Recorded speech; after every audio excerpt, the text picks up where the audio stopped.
The air over Kubwe feels heavier than before. Rain threatens again, but the city doesn't care. It hums, oblivious, taxis honking, traders shouting, and in between it all, the quiet chaos left behind by truth set free. Amos walks slowly along the edge of a dusty road, his helmet dangling from his hand. His shirt is torn, his face streaked with dried blood. Each step feels heavier than the last. He doesn't look back, not at the tower still smoking in the distance, not at the sirens now approaching from town. Somewhere behind those clouds, Project Ijoko is no longer a secret. He stops under a tree where an old roadside vendor is setting up a small kettle of tea. The man gives him a curious glance but says nothing. Amos sits, exhales, and finally lets the pain catch up. From his pocket, he pulls out a small, blood-speckled phone, the one he took from the man in the suit. The screen flickers weakly, cracked but still alive. One recent call, unknown contact, secure line. He hesitates, thumb hovering over dial. Before he can decide, a faint hum approaches, a motorcycle, moving carefully, like it doesn't want attention. Bashir's bike. Kemi rides behind him, clutching a small laptop bag tight to her chest. They stop beside Amos. She looks pale, exhausted, but her eyes carry that same quiet fire. "You're alive," she says softly. Amos smiles faintly. "You doubted me?" She shakes her head. "I just wasn't sure if you'd still be on our side." He laughs, a dry, broken sound. "After all that, I think I've earned the benefit of the doubt." Bashir dismounts, scanning the area. "We can't stay here," Halima called. "The data's out, but the response is bad. They're calling it cyber sabotage. Every agency in the city's looking for us." Amos looks up. "Then we disappear." "Disappear where?" Kemi asks. "Where they won't think to look," he says. "Back where all of this started." Kemi frowns. "The dispatch hub?" He nods. "Nova Logistics." Bashir stares at him. "That place is crawling with watchers now." "Exactly," Amos replies quietly. "Which is why they won't expect us to walk right in." A long silence follows, broken only by the hiss of the vendor's kettle.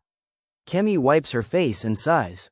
"You're crazy, Amos." "Maybe," he says, "but if this goes beyond Project Ijoko, we need to know who started it, and who sent that first parcel." Bashir rubs his temple. "You think it came from inside the hub?" "I think it came from someone who knew exactly what I'd do," Amos says, holding up the phone from the man in the suit. "And she just called me." He scrolls back to the last call log. The faint label beneath unknown contact flickers as the cracked screen adjusts to light. One word appears, half cut by the damaged pixels. "Hal." Kemi's breath catches. "Halima?" Before Amos can answer, the phone buzzes again. This time, the call doesn't wait. A voice, calm, familiar, with a faint echo, comes through the speaker. "Amos," the woman says. "You shouldn't have survived that tower." Amos's jaw tightens. "You sent me there." "I sent you the wrong package," she replies. "And you delivered it to the right people." Now the game changes. Static crackles, then her final words bleed through the line like a warning. "They're not after the data anymore, Amos. They're after the couriers." The line dies. Kemi and Bashir stare at him, stunned. Amos slips the phone into his jacket, his eyes distant. "Then we stop running," he says. "Let's finish what we started." Beat, wind rustling, thunder in the distance. The trio mounts the bike again, heading back toward the city that doesn't sleep, toward the very heart of the storm they set free. Fade out. The sky over Abuja is bruised, a mix of dust, sun, and distant thunder. From the highway, the Nova dispatch compound looks unchanged. Same blue gate, same fuel station beside it, same lazy guard at the post. But Amos can feel it, the air is different. Watchful, he and Kemi sit on a bench across the street, helmets in hand, pretending to eat roasted corn. Bashir's parked 2 streets away, eyes on the compound from a vantage point near a billboard. "Too quiet," Kemi murmurs. "Even for midweek." Amos nods. "That's how you know something's wrong." He reaches for the small phone again, the one that belonged to the man in the suit. Its cracked screen glows faintly as he replays the last transmission from Halima. Every word loops in his mind. "They're not after the data anymore, Amos. They're after the couriers." Kemi watches him. "You think she's telling the truth?" "I think," he says, standing, "she's telling the part that benefits her." They cross the road. At the gate, the guard squints. "You again?" the management say, but Amos is already past him, flashing an ID from his jacket, one he kept from his old job months ago. Inside, Nova looks half deserted. The loading bay is empty, the usual chatter gone. The dispatch board still glows on the wall, dozens of pending deliveries frozen mid-update. Kemi moves quietly behind him. What are we looking for? Who sent that parcel? Amos replies. If it wasn't an accident, someone here made sure it got into my hands.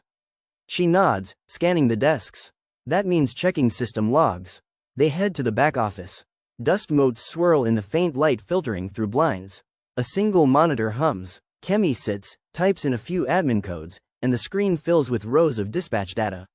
Names, addresses, signatures, and there, a flagged entry, dated 2 days before the delivery. Sender, Halima Yusuf. Recipient, confidential. Route, Asakoro. Notes, priority, handpicked courier. Kemi's eyes widen. She sent it herself. Before Amos can respond, the screen flickers, then freezes. A pop-up message flashes across in red. Access tracked. He curses under his breath. We need to move. A door creaks open behind them. They spin around. Standing in the doorway, calm, deliberate, is Halima. Not the panicked journalist from before. Not the voice from a broken phone. This Halima looks composed. Dark blazer, sunglasses, 2 men flanking her in plain clothes. Amos, she says softly. You made good time. Kemi stiffens. You set us up. Halima raises a hand. If I wanted you caught, you'd already be gone. I told you. They're hunting couriers, not ghosts. Amos studies her face. Then what do you call yourself? She steps forward, glancing at the frozen screen. The leak needed a vessel. I chose you because you were invisible, a courier no one questions. But now, everything's changed. Kemi frowns. Changed how? Halima exhales, lowers her glasses. Her eyes are tired. Project Ijoko wasn't just about corruption. It was about surveillance. A full sweep on citizens under the guise of logistics modernization. Bashir's voice cuts through the comms in Amos's earpiece. You've got company outside, SUVs again, at least 2. Halima's jaw tightens. They found us faster than I hoped. She steps closer to Amos. If you want to survive, you'll come with me. The next phase is already in motion. Kemi shakes her head. You expect us to trust you after everything? Halima's lips curve faintly. Trust is optional. Survival isn't. A distant rumble echoes from outside, the low, unmistakable sound of armored tires. Amos looks from Kemi to Halima, then toward the office door. Looks like phase 2 came early, he mutters. Beat, the hum of tension builds. Outside, Bashir revs the bike. The street begins to fill with motion again, guards shouting, engines roaring. And for the first time, Amos realizes. This isn't just about what was in the parcel anymore. It's about who wanted it delivered, and why they wanted him to live long enough to finish the job. The tension inside the Nova office snaps like a live wire. Outside, the rumble of approaching SUVs grows louder, a swarm closing in. Halima checks her watch, then looks at Amos. They're coming in under 5 minutes. We don't have the luxury of debate. Amos crosses his arms, then start talking. Kemi's eyes dart to the window. They're surrounding the compound. Halima gestures toward the frozen computer screen. That data you uploaded, it wasn't just evidence of corruption. It was the encryption key to access the government's surveillance database. Whoever controls that key can manipulate, or erase, entire digital identities. Bashir's voice crackles through the earpiece. They've blocked the exits. I count 10 men, all armed. Kemi's voice sharpens. So this was never about justice. You wanted control. Halima doesn't flinch. Control is just another word for survival, my dear. Without it, you're erased before you even know who's holding the eraser. Amos steps closer, eyes narrowing. And what about me, the courier who never signed up for this war? Halima meets his gaze. You're the courier because you never signed up. They would never suspect someone ordinary. Glass shatters behind them. A bullet punches through the office window. Kemi screams, ducking as Halima's guards pull their weapons. Positions. One of them shouts, firing back through the blinds. The room erupts, gunfire, splintering desks, sparks from shattered monitors. Amos drags Kemi toward the storage corridor, shouting over the chaos. Move, the back exit. Halima crouches behind a file cabinet, shouting, there's an access tunnel through the old generator room, go. Kemi hesitates. What about you? I'll hold them, Halima says, reloading calmly. I have a different extraction. Amos glares at her. You better not be lying. Wouldn't dream of it. They sprint through the corridor, gunfire echoing like thunder behind them. Old file boxes crash to the floor. The air fills with dust and the sharp tang of gunpowder. Amos kicks open a rusted door at the end of the hallway. The generator room, dimly lit by a flickering bulb. Where's the tunnel? Kemi gasps. He spots it, a grated hatch half buried under a pile of tools. They yank it open. Behind them, footsteps. Go, Amos shouts. Now, Kemi slides in first, clutching the flash drive. Amos follows, pulling the hatch shut just as bullets rattle the metal above. They crawl through the narrow tunnel, air thick, echoing with distant gunfire. The tunnel leads to a small maintenance shed behind the compound. When they emerge, the daylight hits like a slap, bright, hot, alive. Bashir waves from the corner, already astride the bike. Quick, Amos boosts Kemi up, then mounts behind her. The SUVs screech into view just as the bike roars to life. Bullets chase them down the street, sparks dancing across the asphalt. Kemi clings tight, shouting over the roar, "She helped us escape, why?" Amos doesn't answer. He glances in the side mirror, a plume of smoke rising from the dispatch compound. Inside, Halima stands in the ruins of the office, watching the fire consume the screens. One of her guards stumbles in, bleeding. "Ma'am, extraction point is compromised." Halima nods slowly. "I know." She reaches into her jacket, pulls out a small silver drive, identical to the one Amos carried. Her eyes harden. They think they uploaded the only copy. Let's keep it that way. Outside, as Amos and his team vanish into the crowded Abuja streets, Halima's phone buzzes. She answers, her voice steady. "It's done. But they're still in play." A low male voice replies, "Good. Let them run. It makes the story more believable." For Amos and Kemi, the escape isn't victory. It's a new kind of trap, one wrapped in daylight, politics, and silence. Because in Abuja, truth doesn't set you free. It only changes who's watching. Abuja sleeps uneasy that night. The rain has stopped, but the air still hums with static, the kind that follows gunfire and broken promises. Amos parks the bike behind an abandoned petrol station in Mabushi. The place is quiet, forgotten, perfect for disappearing. Kemi slides off the bike slowly, clutching her shoulder. The bruise from the chase is dark and swollen. "You should rest," Amos says. Kemi lets out a short, bitter laugh. "Rest? After today?" He doesn't answer. Instead, he checks his phone, still no signal. No messages from Bashir. "He'll make it," Kemi says, trying to sound certain. "He always finds a way." "Maybe," Amos murmurs, staring at the horizon, the lights of Abuja flickering like restless stars. A small fire crackles in a rusted drum nearby, throwing uneven shadows on the cracked walls. Kemi sits beside it, rubbing her arms. "I can't stop thinking about her," she says softly. "Halima, why would she help us escape if she had another copy?" Amos looks up. "Because she needed a distraction." "Us?" Kemi frowns. "You think she used us to cover her trail?" He nods. "And now everyone's looking for the wrong courier." Beat, the silence between them grows heavy. "Then what now?" Kemi asks. Amos glances toward the brown envelope she still carries, its corners soaked and frayed. "We find the one thing she doesn't expect, someone she can't control." Whoever she's afraid of." Kemi's eyes flicker with confusion, and then realization. "The man on the phone." Amos nods slowly. "We trace that voice, not the file. The file's just bait." Kemi sighs, staring into the fire. "You make it sound easy." He gives a faint, tired smile. "If it were easy, I'd still be delivering food." Dark room, unknown location, night. Halima sits across from a tall, elegant man in a tailored gray kaftan. The room is dim, lit only by the amber glow of a desk lamp. On the table lies a phone, a silver flash drive, and an unmarked folder stamped Project IJOKO. The man's face remains calm, but his tone is sharp. "You were told to retrieve it quietly, Halima. Now the entire network's exposed." Halima keeps her gaze steady. "I adapted. The upload was necessary. It creates confusion, plausible deniability." The man leans forward. "And the courier?" "Alive," she says. "For now. He thinks he's free." A faint smile crosses his lips. "Good. People like him make excellent scapegoats." Halima's eyes flicker, a flash of regret, quickly hidden. He notices. "You're getting sentimental." She exhales slowly. "Just pragmatic. They're resourceful. If we corner them too soon, we lose the trail of whoever leaked the original data." The man stands, pocketing the flash drive. "You have until dawn. After that, eliminate the couriers, both of them." Halima's jaw tightens. "And the journalist?" "Already handled." He leaves without another word.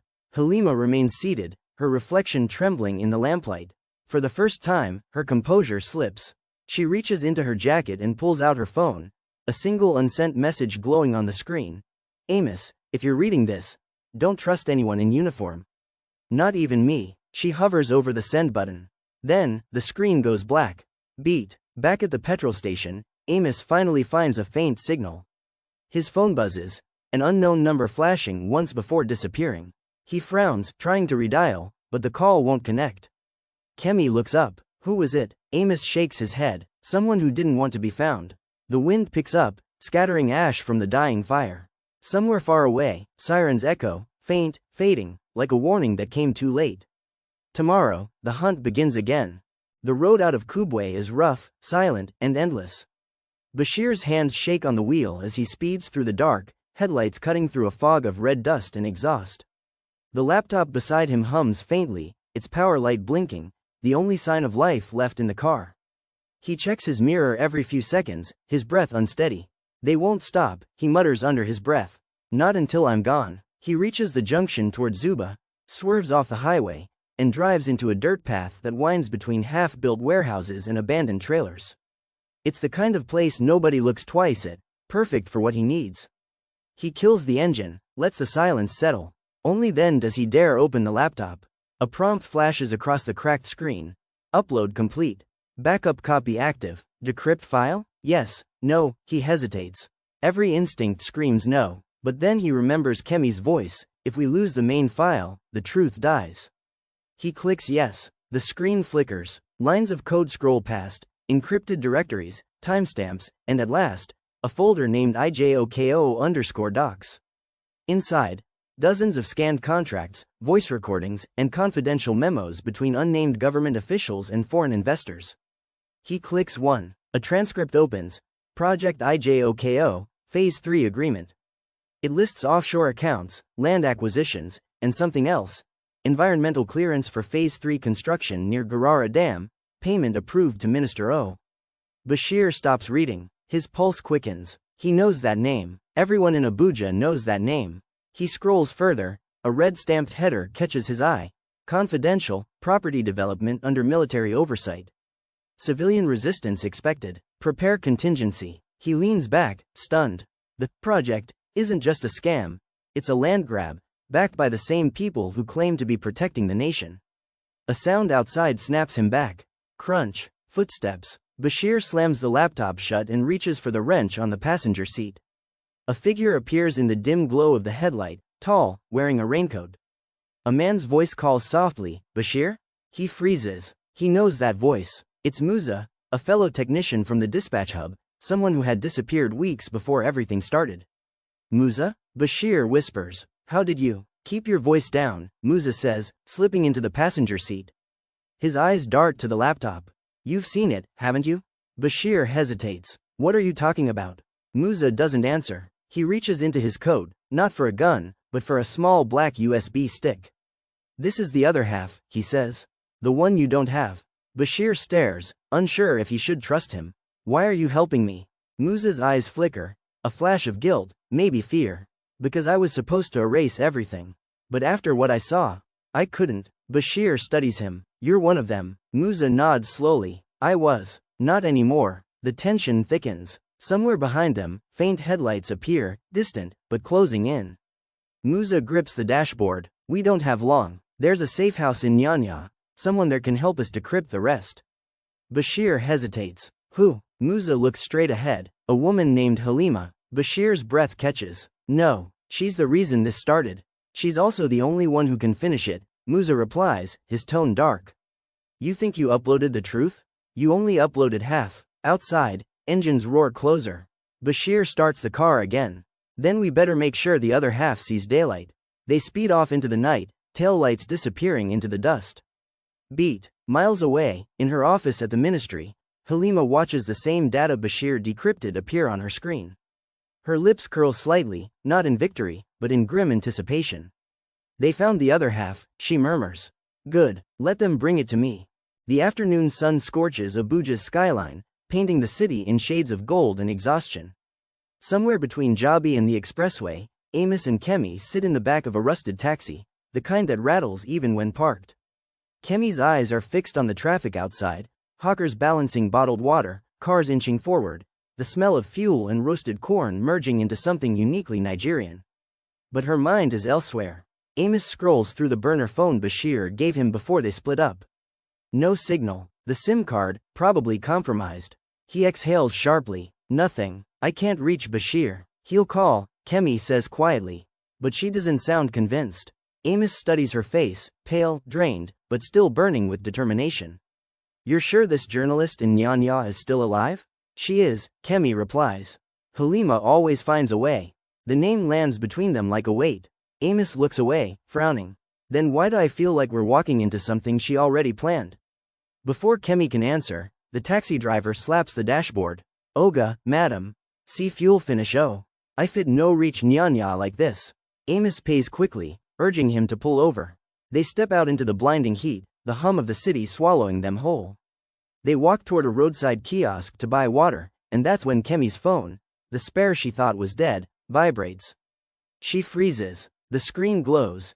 Incoming call, unknown ID. She answers cautiously. Hello? Static. Then a faint voice. Kemi, it's Bashir. Her pulse jumps. Bashir, you're alive. Amos leans in, trying to hear.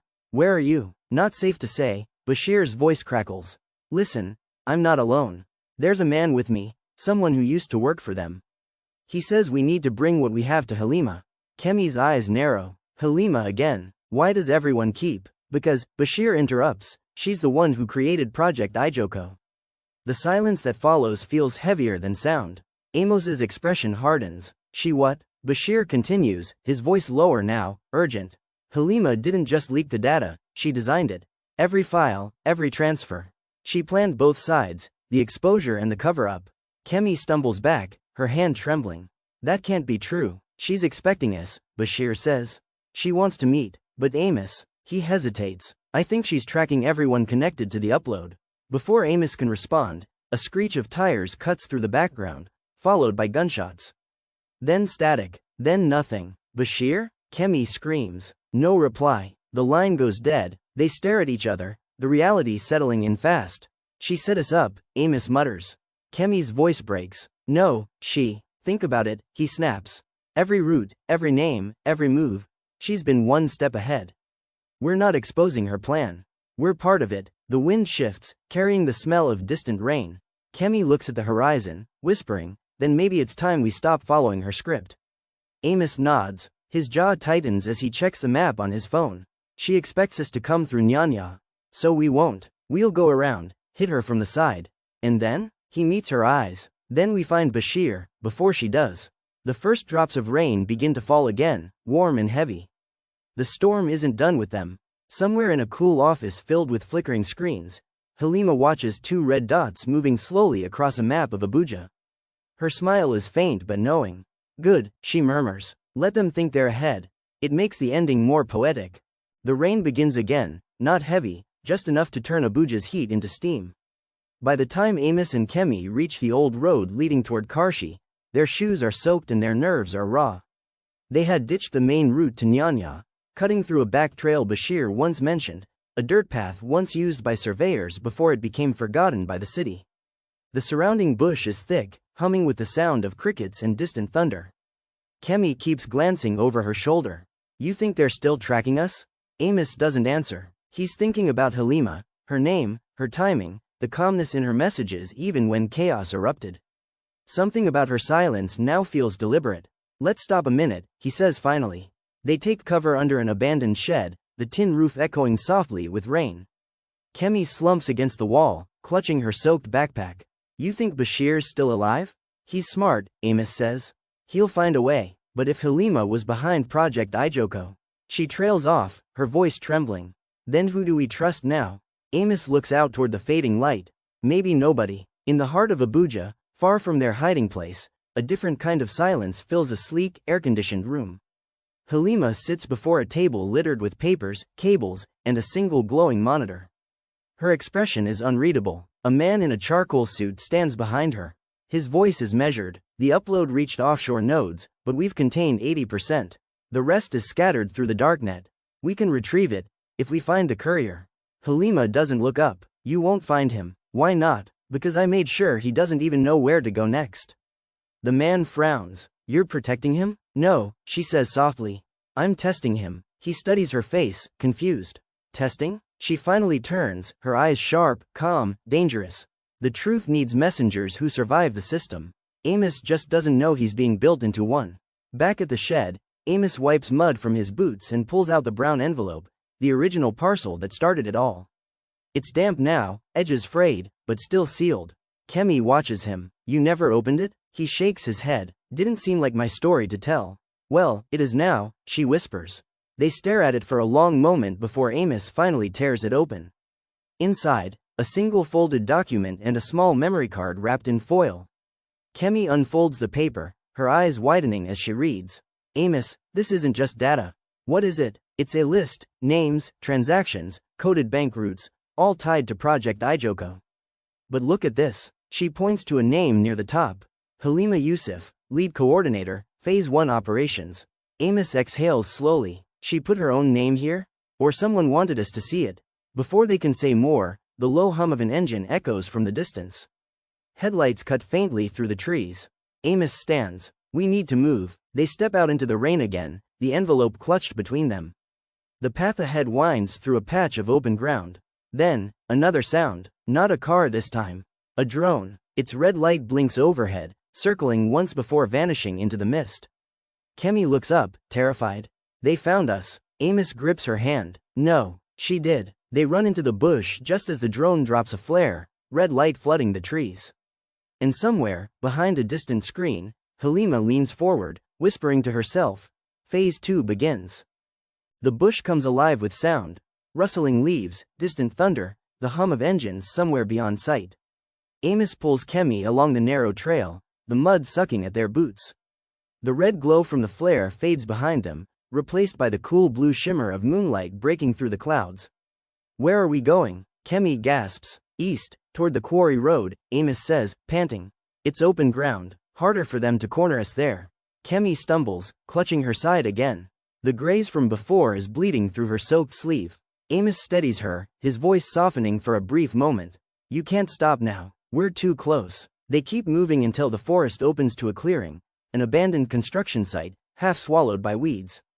Rusted equipment lies scattered, and the skeletal frame of a crane looms over them like a shadow from another time. Amos crouches behind a concrete barrier. We'll rest here. Kemi sinks to the ground, shivering. She looks at him. Do you think Halima sent that drone? Amos hesitates. She knew where to find us. But if she wanted us dead, she wouldn't have warned me about Phase 2. So what does she want? He shakes his head. Maybe to see what I'll do next. A faint click echoes from the trees. Amos freezes. He lifts his head just enough to see a small red dot dancing across a rusted pipe, a laser sight. Down, he hisses, pulling Kemi flat. A silenced shot hits the barrier, spraying dust into the air. They crawl behind the old crane as another round hits the dirt. The shooter is patient, precise. Not random fire, but a message. Kemi whispers, they're not just chasing us. They're tracking the file. Amos looks toward her, realization dawning. The flash drive, it wasn't just data storage. Kemi nods slowly. It's a signal transmitter. Whoever built it wanted to follow whoever had it. He clenches his fists. So Halima planned this from the start. The rain starts again, soft at first, then heavier, masking footsteps and distant voices. Amos takes the chance. Stay low. Head toward the ridge. They move quietly, every step sinking into wet ground. Ahead, faint lights blink, a hilltop antenna tower, half broken but still standing. Maybe a way to signal Bashir, if he's alive. But then, a voice echoes from the dark, calm, too familiar. Amos, you don't have to run anymore. Amos turns sharply. Standing at the edge of the clearing is a tall man in a trench coat, water glistening on his face. The same agent from the satellite uplink, the one in sunglasses. Except now, there are no glasses. No suit, just tired eyes and a gun lowered at his side. I don't want to kill you, he says quietly. You've already done what we needed. Kemi tightens her grip on Amos's sleeve. He's lying. The man takes a step forward. You've made enemies you don't understand. But I can still protect you. Both of you. Just hand over the envelope. Amos stares at him for a long moment, the rain dripping from his chin. Then, with quiet defiance, he says, you people keep calling this an envelope. But what's inside isn't paper, it's proof. And proof doesn't belong to the powerful anymore. The man exhales slowly, as if expecting that answer. Then you've chosen the hard way. He raises the gun, and the scene fades into the roar of thunder. The rain falls harder now, a curtain between worlds. Amos stands still, muscles tensed, eyes locked on the man with the gun. For a moment, neither speaks. The silence hums like an electric wire stretched too tight. Then Amos says, low but steady, if you were going to shoot, you would have done it already. The man almost smiles. You're right, because I don't want you dead, Amos. I want what you're carrying. Behind him, faint movement. 2 more figures appear through the mist, armed, scanning the shadows. Kemi presses closer to Amos, whispering, we can't outrun 3 of them. He studies the terrain, a slope behind them leading to the ridge. Dangerous, slippery, but their only escape. The man takes a step forward, lowering his voice. Listen to me, that file doesn't just expose corruption. It exposes projects, operations bigger than elections, bigger than money. You think releasing it will make things better? It'll burn the country to the ground. Kemi snaps, her voice breaking through the rain. Maybe that's what needs to happen. The man's gaze hardens. You sound just like Halima. That name hits like a spark in the dark. You know her? Amos demands. He nods. She used to work with us, the intelligence division. But she went rogue. She thought the system could be cleansed with chaos. He looks straight at Amos. You're just a pawn in her game. Kemi shakes her head. You're lying. I wish I were, he says softly. She's using you to finish what she started, and when it's done, you'll both disappear like everyone who touches her mess. Lightning flashes, white light across his face. His sincerity feels real, but Amos has seen too many liars look honest under pressure. He takes a slow step backward toward the ridge. Then maybe I'll disappear after the truth is out. The man's jaw tightens. You're not walking away from this. Another flash. Gunfire cracks through the rain. Amos dives sideways, dragging Kemi down behind a rusted loader. Mud splashes. Bullets tear into the steel. Kemi screams. Amos returns fire, 2 controlled shots, just to make them duck. The man shouts, you can't win, Amos. You're surrounded. But before he can move again, a loud crack splits the air. Not from Amos, not from Kemi. From the ridge, a sniper shot. Clean, precise. One of the men near the trench coat drops instantly. The others freeze, scanning wildly. Amos looks toward the slope, a glint of metal barely visible through the rain. The shooter fires again. Another agent falls. The trench-coated man curses, ducking behind a rock. Damn it, she's here. Kemi's eyes widen. Halima? Amos grabs her arm. Move, now. They sprint toward the ridge, slipping, sliding through mud, as gunfire erupts behind them. The night lights up with muzzle flashes and thunder. At the top, a black SUV sits waiting, its engine purring, headlights off. A figure leans out from the driver's window. A woman with braids, rain dripping from her cheek. Halima, get in, she shouts. Amos hesitates for a split second, then helps Kemi inside. The door slams, tires screech, and they speed off into the blur of rain and lightning. Behind them, the trench-coated man watches from the hill, soaked and breathing hard. He lowers his gun, eyes burning with something between anger and respect.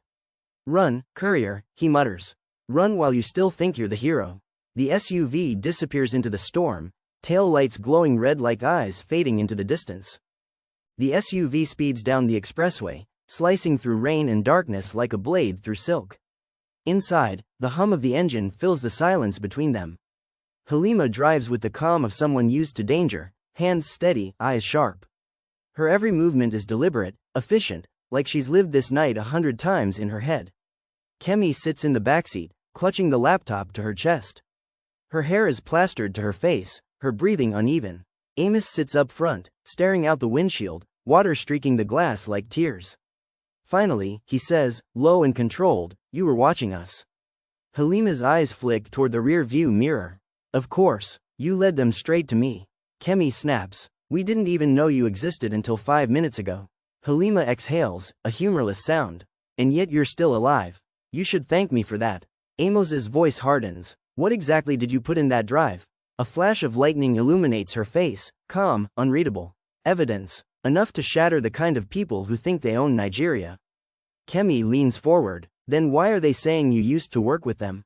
Halima's hands tighten slightly on the steering wheel. Because I did. I believed in the system once, until I realized it wasn't broken. It was built to stay that way. She glances at Amos, her tone dropping. That's why I needed someone like you.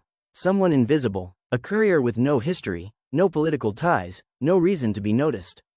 Amos turns slowly, disbelief mixing with anger. You used me. Halima doesn't flinch. I gave you purpose. The car jolts over a pothole. Amos stares ahead, jaw clenched, rain still hammering the windows. You put my life, her life, in danger for your revolution. Halima's voice sharpens. Not revolution. Correction. She pulls off the expressway into a narrow dirt path, trees closing in around them. The city lights fade behind. You don't understand yet, Amos. That file, Project Ijoko, is just the surface. There's more, much more. Kemi's voice is almost a whisper. What happens now? Halima doesn't answer at first. The rain quiets as they enter a secluded area, an abandoned fuel depot on the city's edge. She parks the SUV beneath a rusted canopy and cuts the engine. The silence that follows feels heavy, final. Halima turns in her seat, her eyes locked on Amos. Now, you decide. I can drop you both at the next road and disappear forever. Or you come with me, and see how deep this goes. Kemi glances between them. You mean, keep running? No, Halima says softly. Start fighting back. Thunder rolls again in the distance, like the echo of a promise. Amos looks out through the windshield, the faint glow of Abuja still visible far away, a city pretending to sleep. His reflection stares back at him, tired, bruised, but still standing. He turns back to Halima. If I say yes, what happens to the truth? Halima's lips curve slightly, then it stops belonging to them. She extends her hand. Amos looks at it, then at Kemi, who nods faintly, fear and resolve mingling in her eyes. He takes the hand. The storm has passed, but something larger is beginning. If you enjoyed this video, like, share and subscribe to my channel. Remember to come back tomorrow for the final episode of this story.